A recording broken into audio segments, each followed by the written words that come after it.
Hello everyone, welcome to Groups Master.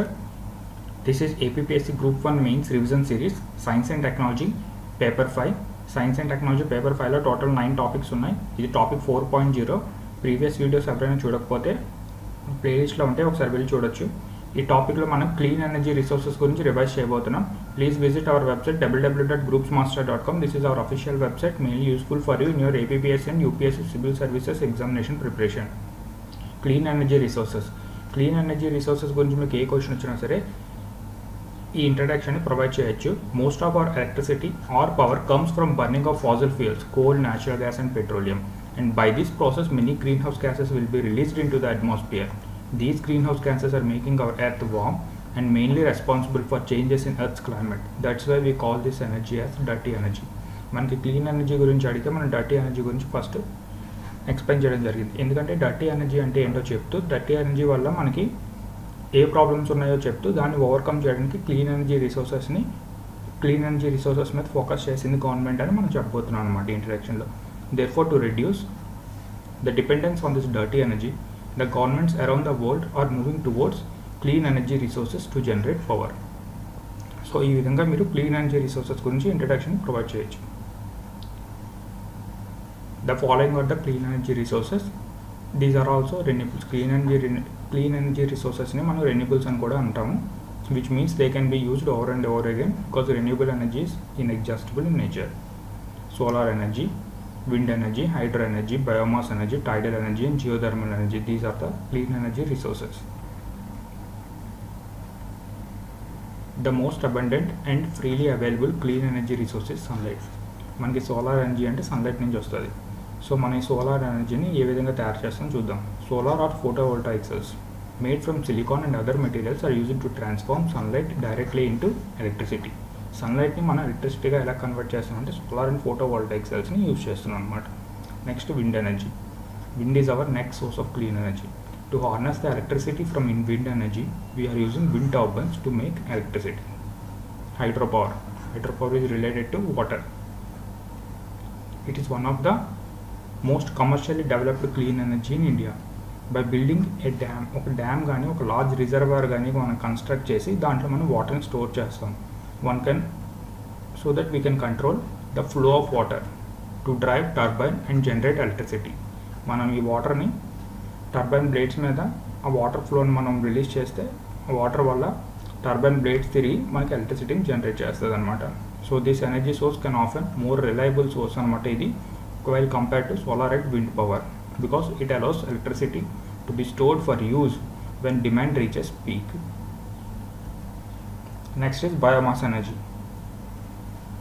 Biomass is an organic material. ఇది ఒక organic material. మనకి ఇది ఎక్కడి నుంచి వస్తుంది అంటే plants, animals, crops, waste wood and trees నుంచి వస్తుంది. అయితే ఇదంతా కూడా డికంపోజ్ అయిన తర్వాత హ్యూజ్ పైల్ ఫామ్ అవుతుంది. ఆ మాస్ని మనం బర్న్ చేసినప్పుడు the chemical energy is released as heat and can generate electricity with a steam turbine. Next is tidal energy, which is related to oceans. It is another form of hydro energy. ఇది water body related కనుక tidal energy. So ఇది ఒక form of hydro energy. It uses twice daily tidal currents to drive turbine generators. మనకి daily tidal currents form అవుతాయి కదా twice. So దాన్ని use చేసుకొని మనం టైడల్ పవర్ని జనరేట్ చేస్తున్నాం అనమాట. అయితే ఇది ఇంకా డెవలప్మెంట్ స్టేజ్లో ఉంది, ఎక్కువ లార్జ్ క్వాంటిటీలో యూజ్ చేయటం లేదు. The earth core is about as hot as sun surface. Geothermal energy గురించి చూస్తున్నాం. మనకి సన్ సర్ఫేస్ ఎంత హాట్గా ఉంటుందో ఎర్త్ కోర్ కూడా అంతే హాట్గా ఉంటుంది due to slow decay of radioactive particles in rocks at the centre of the planet. Drilling deep wells. మనం డీప్ వెల్స్ డ్రిల్ చేసి ఆ వెరీ హాట్ వాటర్ ఉంది కదా అండర్ గ్రౌండ్లో దాన్ని సర్ఫేస్కి తీసుకొస్తాం. అది హాట్ కనుక అది hydrothermal resource. So which is then pumped through a turbine to create electricity. ఆ హీట్ నుంచి మనం ఎలక్ట్రిసిటీని జనరేట్ చేస్తాం. దాన్నే మనం జియోథర్మల్ ఎనర్జీ అంటాం. Next, why do we need clean energy. మనకి క్లీన్ ఎనర్జీ అసలు మనకి ఎందుకు కావాలో చూద్దాం. మనకి క్లీన్ ఎనర్జీ ఎందుకు కావాలి, why do we need clean energy అనే క్వశ్చన్ అడిగినప్పుడు ఈ పాయింట్స్ని మీరు మీ ఆన్సర్లో యూటిలైజ్ చేసుకోవచ్చు. కొంచెం చూడండి. ఇది energy sources like coal, natural gas etcetera use to generate power.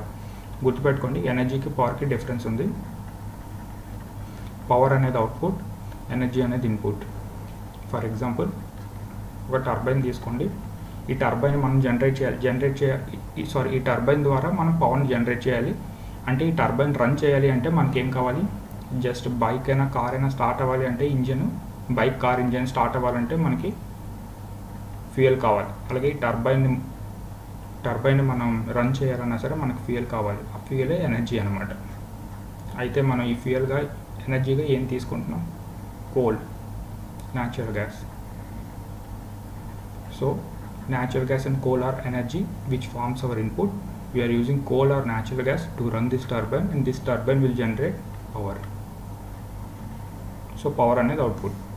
Sulfur dioxide emissions comes from electricity generation. మన electricity generate చేస్తున్నట్టు కోల్ ద్వారా మనకి sulfur dioxide emissions వస్తాయి.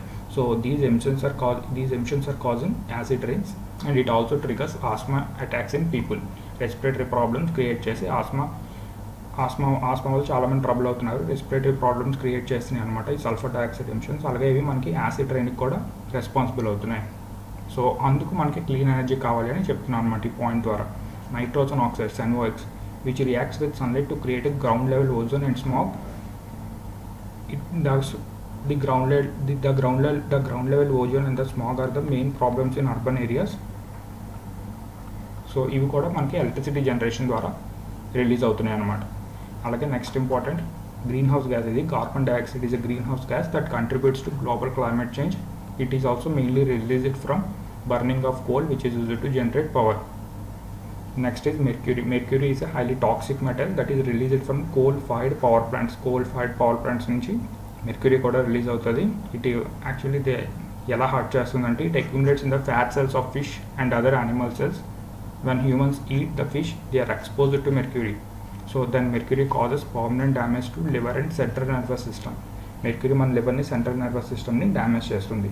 సో మనం ఈ పాయింట్స్ని చెప్తూ ఇందుకోసం మనం నాన్ రెన్యూబుల్స్ మీద కాకుండా, డర్టీ ఎనర్జీ మీద కాకుండా క్లీన్ ఎనర్జీ మీద ఫోకస్ చేద్దాం. సో మనకి క్లీన్ ఎనర్జీ కావాలి. సో ఈ ప్రాబ్లమ్స్ అన్ని ఓవర్కమ్ చేయడానికి మనకి క్లీన్ ఎనర్జీ కావాలి అని మనకి why do we need clean energy అనే క్వశ్చన్ వచ్చినప్పుడు ఈ విధంగా చెప్పొచ్చు. Next significance. ప్రతి దానికి ఒక ఇంపార్టెంట్ సిగ్నిఫికెన్స్ ఉంటుంది. మనకి క్లీన్ ఎనర్జీ సిగ్నిఫికెన్స్ ఏంటో చూద్దాం. Clean energy sources are renewable energy. They are inexhaustible in nature. Keyword ఏంటి, inexhaustible. They are inexhaustible. Renewable in nature కనుక they are inexhaustible in nature. We can use them over and over again. It provides reliable power supplies. ఇందులో hydro పవర్లో చూసాం కదా అలాగా. It provides reliable power supplies and it also provides fuel diversification and enhances our energy security. So there is no need to depend on single energy resource. ఒక్క energy resource మీద depend అవ్వాల్సిన అవసరం లేదు. ఇది మనకి వేరియస్ టైప్స్ ఆఫ్ ఫ్యూయల్స్ని ప్రొవైడ్ చేస్తుంది. Solar, sunlight నుంచి, wind నుంచి, బయోమాస్ నుంచి, జియోథర్మల్ నుంచి. అదనమాట ఈ పాయింట్ మెయిన్ ఉద్దేశం. Next it can also reduce cost of production. మనం ఒక హైడ్రో పవర్ తీసుకోండి. చాలా పెద్ద ఒక హ్యూజ్ డ్యామ్ కానీ లార్జ్ రిజర్వాయర్ కానీ కన్స్ట్రక్ట్ చేయాలి. సో మళ్ళీ మనకి అందులో కంపేర్ చేసుకుంటే సోలార్ సెల్స్ ప్రతి హౌస్ మీద పెడితే మనకి ఎనర్జీ ఎక్కువ జనరేట్ చేయగలం. సో ఇండివిజువల్గా కన్జ్యూమర్కి కావాల్సిన ఎంత నీడో ఆ సోలార్ ఫోటోవాల్టైక్ సెల్ అనేది కన్జ్యూమర్కి ఇచ్చేస్తుంది. సో మనం దానివల్ల ఎన్విరాన్మెంట్ ప్రాబ్లమ్స్ కూడా ఒక డ్యామ్ కన్స్ట్రక్ట్ చేయాలంటే ఎన్విరాన్మెంట్ ప్రాబ్లమ్స్ క్రియేట్ అవుతాయి. అవి కూడా ఓవర్కమ్ చేయొచ్చు. అలాగే మనకి కోలు, న్యాచురల్ గ్యాస్ వల్ల ఫాజిల్ ఫ్యూయల్స్, కోలు, న్యాచురల్ గ్యాస్, పెట్రోలియం వల్ల మనకి చాలా ఎమిషన్స్ రిలీజ్ అవుతున్నాయి. సో ఆ ఎమిషన్స్ అన్నీ కూడా మనం కంట్రోల్ చేయొచ్చు అనమాట ఇండివిజువల్గా సోలార్ ఫోటోవాల్టిక్ సెల్స్ ప్రొవైడ్ చేయడం వల్ల. అయితే మనం 90% కంట్రోల్ చేసేస్తామని కాదు, ఎంత వీలైతే అంత కంట్రోల్ చేయగలం అనమాట ఎమిషన్స్ని. సో మనకు అలాగే కాస్ట్ ఆఫ్ ప్రొడక్షన్ అనేది చాలా ఇంపార్టెంట్. మనకి ఒక ఏరియాలోని ఒక రిజర్వాయర్ కట్టడం వల్ల మనం 1 lakh personsకి మనం ఎలక్ట్రిసిటీ ప్రొవైడ్ చేయగలుగుతుంటే మనం సోలార్ ఫోటోవాల్టైక్ సెల్స్ వల్ల ఎంతమంది ప్రొవైడ్ చేయగలమో చెక్ చేసుకుంటాం. సో దీంట్లో కాస్ట్ బెనిఫిట్ ఉందా అనేది చెక్ చేసుకుంటాం. మనకి ఇందులోనే ఉంటే అక్కడ మన హైడ్రో పవర్ వైపు వెళ్తాం. మనకి ప్రతి దగ్గర మనం డ్యామ్ కట్టలేం కదా. సో ఆ ప్లేసెస్లో మనం సోలార్ ఫోటోవాల్టైక్ యూజ్ చేసుకుంటాం. కొన్ని జియోథర్మల్ ఏరియాస్లోని జియోథర్మల్ ఎనర్జీని యూటిలైజ్ చేసుకుంటాం. అక్కడ డ్యామ్ కట్టాల్సిన అవసరం లేదు. సోలార్ ఫోటోవాల్టైక్ సెల్స్ ఇన్స్టాల్ చేయాల్సిన అవసరం కూడా ఉండదు. So in that way it can reduce the cost of production. It can reduce carbon emissions and reduces global warming. Global warming చాలా మెయిన్ ప్రాబ్లం కదా. సో క్లీన్ ఎనర్జీ వల్ల మనం గ్లోబల్ వార్మింగ్ని కూడా control చేయగలం. So clean energy can provide better healthy life by reducing water and air pollution. మనకి coal based power plants నుంచి చాలా మటుకు వేస్ట్ రిలీజ్ అవుతుంది. ఇదంతా మనకి ఎక్కడ ఇండస్ట్రీస్ నుంచి వస్తుంది వేస్ట్ అంతా కూడా వాటర్లో కలుస్తుంది. సో వాటర్ పొల్యూట్ అవుతుంది, అలాగే ఎయిర్ కూడా పొల్యూట్ అవుతుంది ఆ మిషన్స్ వల్ల. సో చాలా డిసీజెస్ వస్తున్నాయి, రెస్పిరేటరీ డిసీజెస్. సో అవన్నీ రాకుండా ఉంటాయి. ఇవి వాటర్ ఎయిర్ పొల్యూట్ అవ్వదు కనుక క్లీన్ ఎనర్జీ వల్ల మనం బెటర్ హెల్తీ లైఫ్ని ప్రొవైడ్ చేయొచ్చు అనమాట సిటిజన్స్కి. Next renewable energy industry. ఈ రెన్యూబుల్ ఎనర్జీ ఇండస్ట్రీ అంటే ఎవరెవరైతే క్లీన్ ఎనర్జీ మీద ఫోకస్ చేసిన ఇండస్ట్రీస్ ఉంటాయి కదా, ఈ రెన్యూబుల్స్ మీద, వీళ్ళు వాళ్ళకి కావాల్సిన ఎక్విప్మెంట్ తయారు చేసిన దగ్గర నుంచి, అంటే రా మెటీరియల్ గ్యాదర్ చేసుకుని ఎక్విప్మెంట్ తయారు చేసిన దగ్గర నుంచి చాలా పెద్ద ప్రాసెస్ ఉంటుంది. అది చాలా లేబర్ ఇంటెన్సివ్ ప్రాసెస్. ఎలా అంటే ఇన్స్టాల్ చేయాలన్నా సరే ఫోటోవోల్టాయిక్ సెల్స్ మీకు చాలా లేబర్ కావాలి. అలాగే దాన్ని ఆపరేట్ చేయాలన్నా సరే కొంతమంది కావాలి. నెక్స్ట్ దాన్ని మెయింటైన్ చేయాలి. సో దీనికి కూడా లేబర్ కావాలి. సో ఇవన్నీ ప్రొవైడ్ చేస్తుంది కనుక it creates employment opportunities by contributing to economic development. So ఇది సిగ్నిఫికెన్స్ ఆఫ్ క్లీన్ ఎనర్జీ. మనం ఇందులో క్లీన్ ఎనర్జీ అంటే ఏంటో చూసాం, మనకి various types of clean energy చూసాం, అలాగే మనకి ఎందుకు క్లీన్ ఎనర్జీ కావాలి చూసాం, అలాగే దాని సిగ్నిఫికెన్స్ కూడా చూసాం. సో ఈ విధంగా మనం క్లీన్ ఎనర్జీ రిసోర్సెస్ గురించి డిస్కస్ చేస్తాం. ఇంకా మనం రెన్యూబుల్ ఎనర్జీ గురించి డిస్కస్ చేస్తున్నప్పుడు రెన్యూబుల్, నాన్ రెన్యూబుల్ గురించి, ఇంకా సోలార్ ఫోటోవోల్టాయిక్ సెల్స్ గురించి, అలాగే మన geothermal energy, టైడల్ energy, biomass energy గురించి ఇంకొంచెం డీప్గా చూద్దాం. Okay, thank you. ఇక్కడతో వీడియో కంక్లూడ్ చేస్తున్నాం. Thank you very much. Please subscribe to groups master YouTube channel and also press the bell icon for regular updates and notification. Please like this video and share this video with your friends. Thank you very much.